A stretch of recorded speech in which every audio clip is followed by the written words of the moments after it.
Yo, what is good? Might be able to hear my kids in the background. If you can, say hi. If you're logging in here live, I'm gonna get started here.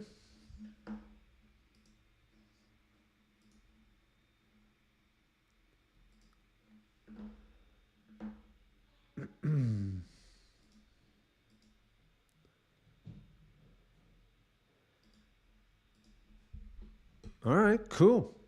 Well, going live, and this is like a new thing that we are, figuring out in our Skool community, and excited to be able to like go live, jam with y'all. What is up? If you're here, say hi.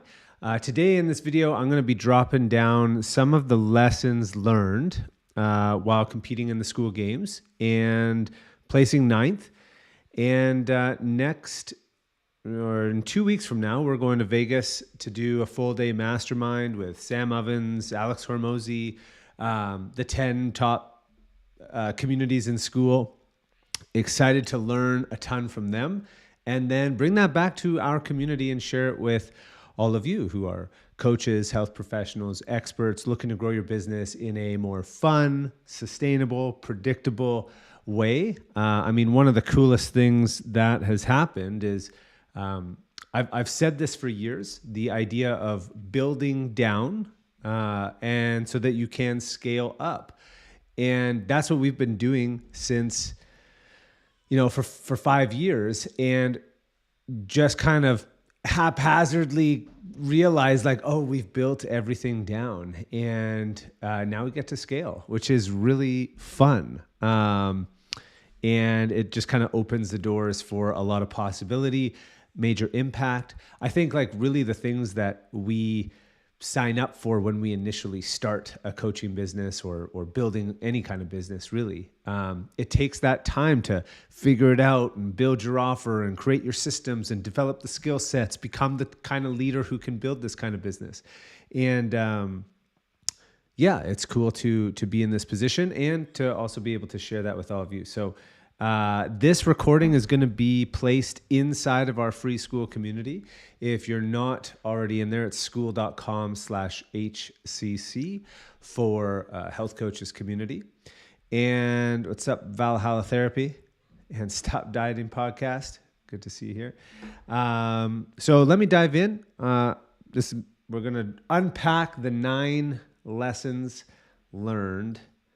And I've just got this little iPad here to help me jog my memory of, what were the big ideas that helped us win. So the first thing was, one of my favorite books is Dr. Wayne Dyer, Power of Intention.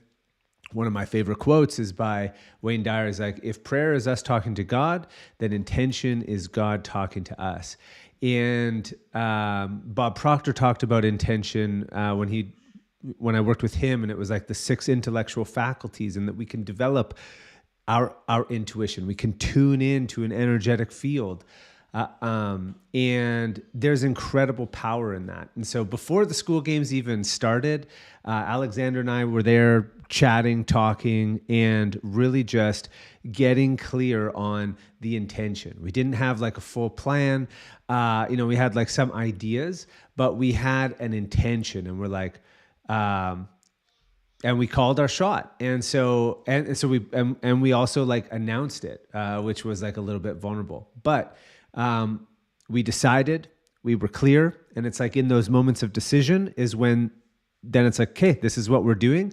And then it was like all the resources, all the ideas, everything else kind of was moved to the side. And that's what we were going in on. And there's incredible power in that. And so that was one of the big first,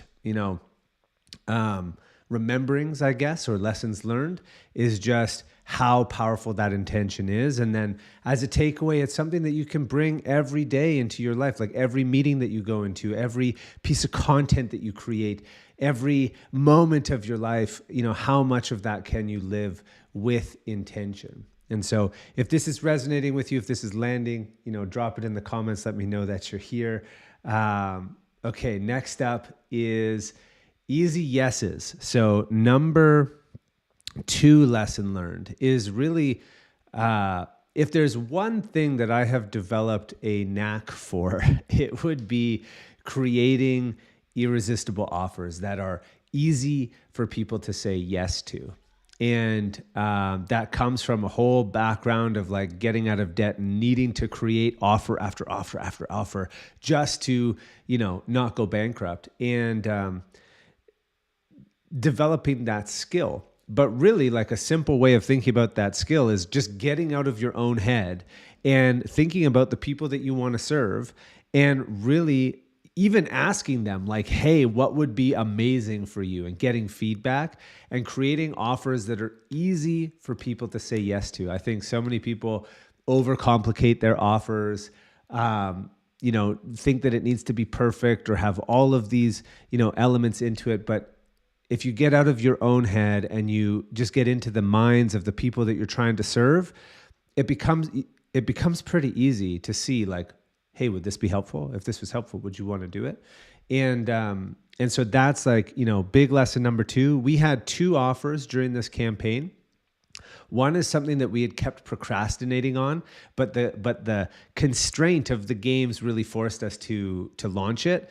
And so we launched an in-person element to our community, and we're doing an in-person retreat in May. I think we still have 4 spots left. So if you are interested in coming to like an epic in-person retreat with amazing speakers, some altered conscious state experiences that we've got for you, hot saunas, cold plunges, amazing food, ecstatic dance parties. I mean, it's going to be awesome.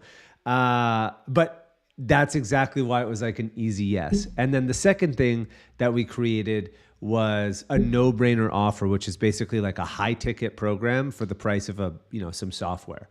And so, creating easy yeses, that would be lesson number 2.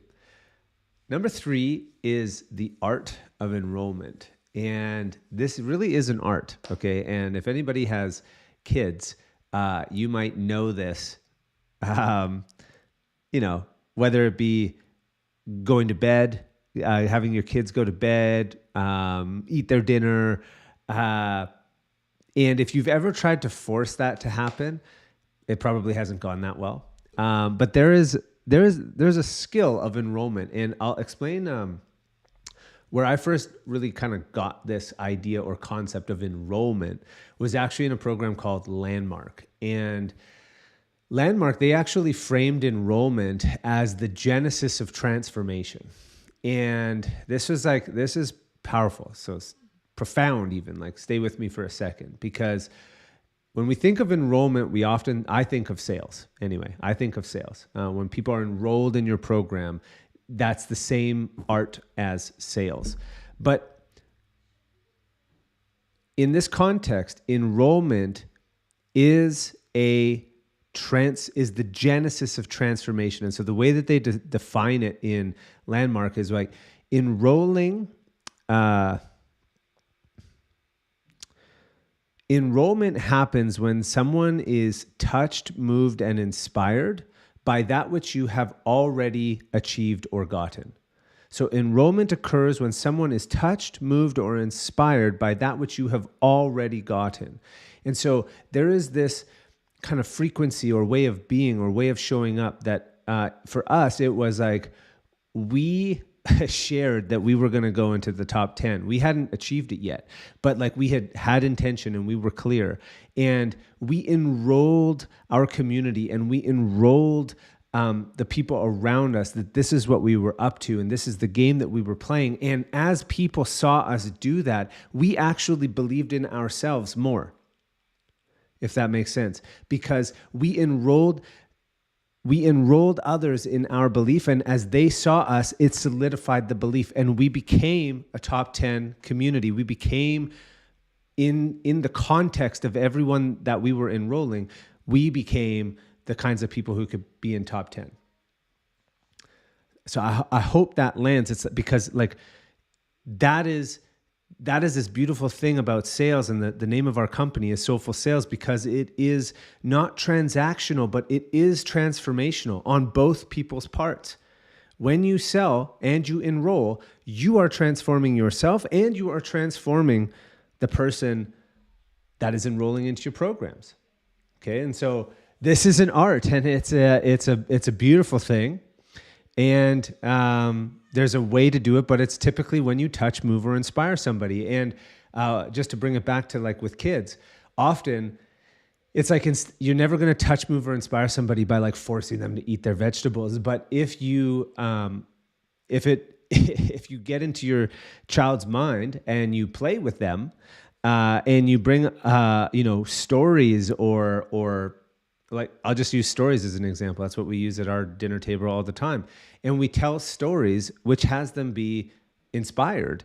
And then eating vegetables or eating just food is not even an issue. We're telling stories and eating. And so anyways, that's an art. That was, another, remembering or lesson learned.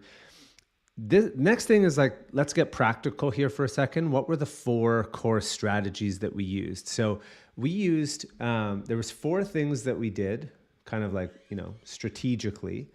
And those were, the first thing we did was called the workshop that doesn't matter.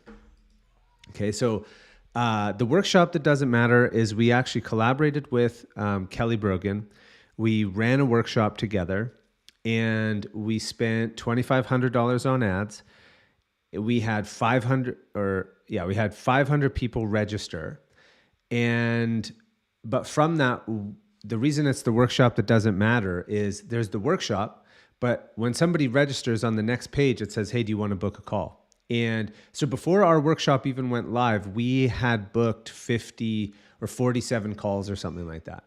And then the workshop, we did the workshop, and another learning from that, which we don't normally do, but we made the offer available like right on the workshop, and we opened a Q&A and we enrolled, I think it was like 20 or 30 people just like live on the workshop. We'd never done that before. That was like a big unlock. Like, you can generate 20, 30 sales at once. So that was a big learning.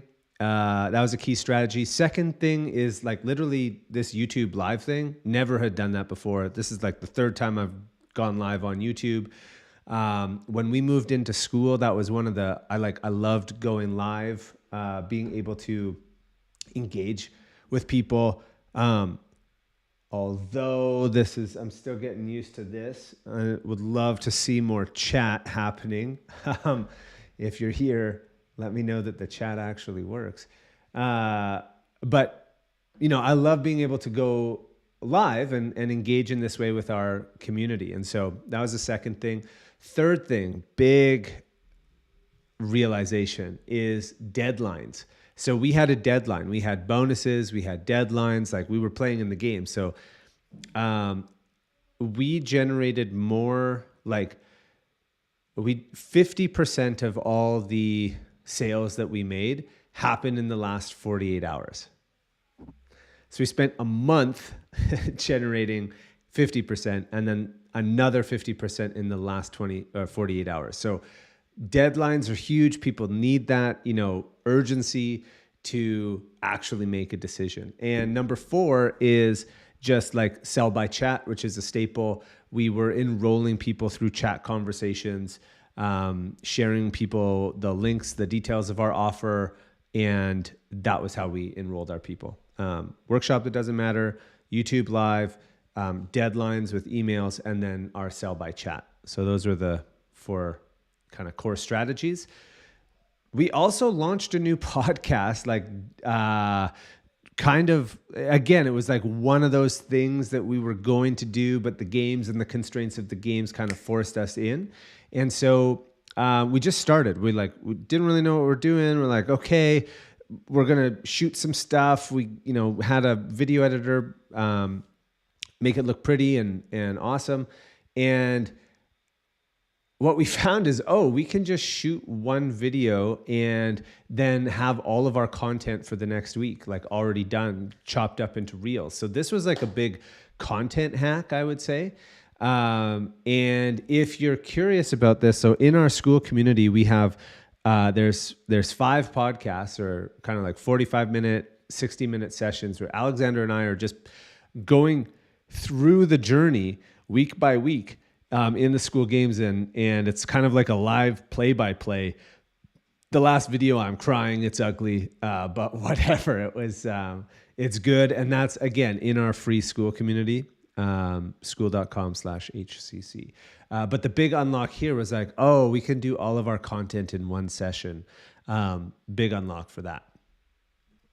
The next one is, what's up, Ashley? Good to see you. Thanks for commenting. Next thing is the mindset. This is like an interesting one, because the mindset is such that we were all like committed to, how do I say it? It's like we held the intention, and then we like surrendered to the outcome. I don't know, like if that, it's such a paradoxical mindset, but it's incredibly potent. I wrote a post about this during the games, and it was basically titled "I Surrender." And the reason I wrote that post was because we had done and were doing every single thing in our capacity that we could do in order to manifest the intention that we had set. And in that, there was like great peace, and also like an okayness with whatever the outcome was, because there's a realization that the outcome doesn't matter so much as who we're becoming, what we're doing, what's being created. The process of all of this was way more valuable than whatever the outcome was. Like truly being able to be connected to source, connected to intention, building an amazing business, like creative things that had been on the shelf forever, things getting done is the gift. And so in that, it's like you can be working your ass off and at the same time feel completely unattached to the outcome. And in that vibration, it like allows for the universe to do its thing. It's like, it's powerful. And so it's like a resilient mind. It's a surrendered mind. It's a connected mind. Wayne Dyer talks about it in his book, The Power of Intention. It's like there's something magical about the quality of character of those who are connected to the field of intention. And that is really what that mindset is about. Next lesson or point is it takes a village to build a community. And to build a really great community, what we've built is the result of, so much support from home with my wife, and so much support from our team, and so much support from our existing community. Like when it came down to the wire, and this is, going back to the art of enrollment, I don't know why I get like emotional thinking about this, but it's like the difference between 9th place and 11th, which is like, top 10 is the thing, was $1,500. It was 3 people. And in the last 48 hours, we had so much community and support and people contributing to us winning this game that it was like so much beyond anything that I could do by myself. And so just like remembering that, and I think we're meant to live in village, to build in a village, and I love the Skool platform for that, because it is really about creating community. And so big shout out to my team and also my family, my wife. Undoable without all of them. Next big lesson is we made some big promises, and then we over-delivered. And so one of them, which was pretty crazy, is we offered like 2 things that I think really moved the needle for us. Was we added bonuses, and one of the bonuses was a one-on-one call with myself and with Alexander if they enrolled before the end of the date. And we enrolled 72 people in 30 days, which means we have now done 72 one-on-one calls. We just completed that, or today it will be over and done. And so that was just like some big promises, and then we over-delivered. And one of the things that I learned about that is never underestimate the value and the power of one-on-ones. I really believe at this point, we've only had 9. We also offered like a 14-day love it or leave it.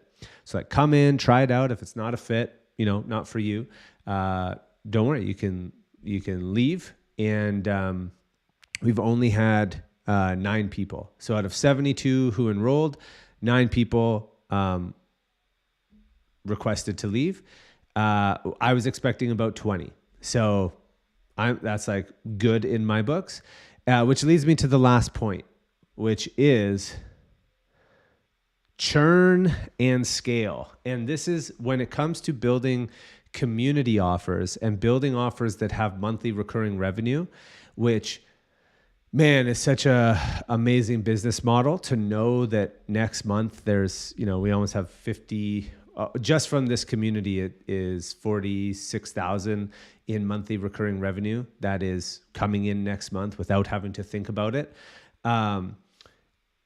is amazing. And if those people don't continue to get value, they will leave and that number will go down. And so, which we don't want, which means monthly recurring revenue is not passive income. It doesn't mean that you're done. It means now you're thinking, how can I build the most amazing community so that people actually want to stay? And 2 little points on this that I'll speak to in terms of like lessons learned. And this really becomes the next part of the game. But how do you keep clients? How do you keep community members wanting to stick around? And for that, if you look at Netflix, they do a great job of this. But this is one simple thing. There's like many retention strategies, but this is one, would be always sharing and promoting what is coming next. And so if you know what your community is desiring and looking for because you engage with them, then mapping out what is the next 6 to 9 to 12 weeks look like, and having like a little bit of a calendar. Like Netflix has more videos than you could ever watch, yet they always have the new releases coming soons, or the, here's the new ones, right? And so there's an element of that when you're running the community is like, so for example, what we're doing is we're bringing in some amazing expert guest speakers. We've kind of gotten feedback from people about like where they're stuck. So we're recreating a simplified offer framework. We're launching some new, they get like our whole software stack. So we're launching some new automations. And just like we'll continually be upgrading and making things better. And inevitably people will leave. And so, but the game then is, can you every month bring in more people to your community than people who leave? And if you can do that, then you'll have a continually growing community. And so the way you do that is you keep churn low and you continue to scale. And so the one, I'll wrap it up with this, and I would love to know in the chat, if you were listening and you're still here, what did you take away? What you need to hear? What you like? What you learn?